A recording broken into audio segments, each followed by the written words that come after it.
বর্ষিয়ান অভিনেত্রী লিলি চক্রবর্তী ভীষণই অসুস্থ। ফুসফুসে একদমই জোর নেই, শ্বাস নিতেও কষ্ট হচ্ছে। জেনে নিন বিস্তারিত।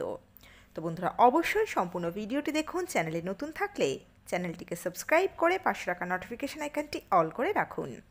আর আপনি কোন জেলা থেকে এই ভিডিওটি দেখছেন, আপনার জেলার নাম আমাদের কমেন্ট বক্সে কমেন্ট করে জানান, যাতে করে আমরা আপনাদের ধন্যবাদ জানাতে পারি।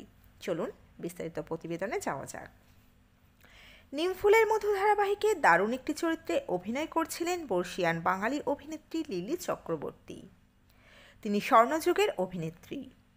ভানু বন্দ্যোপাধ্যায় থেকে উত্তম কুমার অভিনয় করেছেন প্রায় সকলের সঙ্গে সমানতালে পারফর্ম করে গিয়েছেন তিনি। এই ৮২ বছর বয়সে এসেও দাপটের সঙ্গে অভিনয় করছেন দমদম নিবাসী লিলি চক্রবর্তী। টিআরপিতে ভালো নাম্বার পাওয়া নিমফুলের মতো ধারাবাহিকে ঠাকুমার চরিত্রে অভিনয় করছিলেন তিনি। কিন্তু ইদানিং তাকে আর দেখা যাচ্ছে না টেলিভিশনের পর্দায়। বাড়ির বউ পর্ণাকে সব কিছু থেকে আগলে রাখার ঠাকুমা মিসিং। কি হয়েছে তার? লিলি চক্রবর্তীর সঙ্গে TV9 বাংলা যোগাযোগ করেছিল। ফোনের ওপারে হাঁপাতে হাঁপাতে হ্যালো ভেসে ওঠে লিলি চক্রবর্তীর। সেই সঙ্গে উৎকণ্ঠা, আমি ভালো নেই, শরীর খুব খারাপ আমার। সঙ্গে কাশিও শোনা গেল বর্ষিয়ান অভিনেত্রীর। বললেন, আর বলবেন না, আমি তো হাসপাতালে ভর্তি ছিলাম। প্রতিবেদকের সঙ্গে লিলির কথা হয়েছে মঙ্গলবার 19শে মার্চ। বিগত বেশ কিছুদিন হাসপাতালে ভর্তি ছিলেন তিনি। শুটিংয়েও যেতে পারেননি। ছাড়া পেয়ে চিকিৎসকের কড়া নিয়মে চলছেন বাড়িতে। কিন্তু কি হয়েছে বর্ষিয়ান অভিনেত্রী?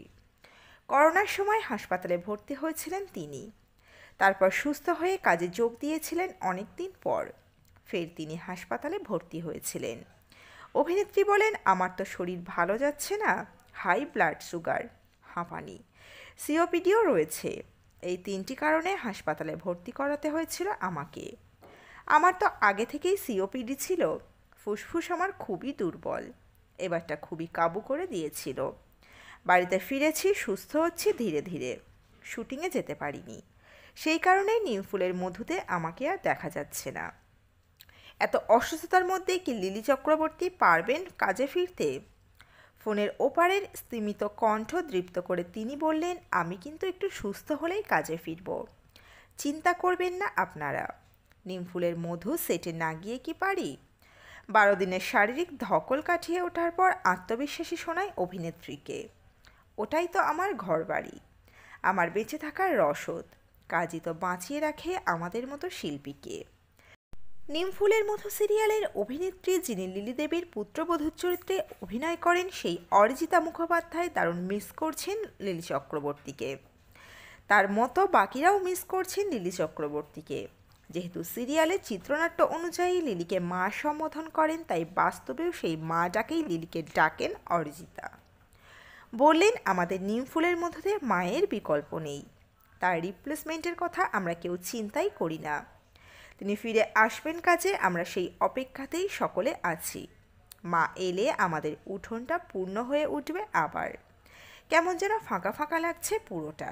বন্ধুরা, আপনারা যারা নিমফুলের মতো ধারাবাহিকের নিত্যদিনের দর্শক, তারাও কি মিস করছেন বর্ষিয়ান এই অভিনেত্রীকে? অবশ্যই কমেন্ট বক্সে আপনাদের মূল্যবান মতামত জানাবেন। তো বন্ধুরা, আজকের এই পর্বে ছিল এতটুকুই। দ্রুত ফিরে আসছি এরকমই নতুন কোনো পর্ব নিয়ে। অজানা গল্প চ্যানেলের সঙ্গে থাকার জন্য সকল দর্শক বন্ধুকে অসংখ্য ধন্যবাদ। দেখতে থাকুন, চোখ রাখুন অজানা গল্প চ্যানেলে।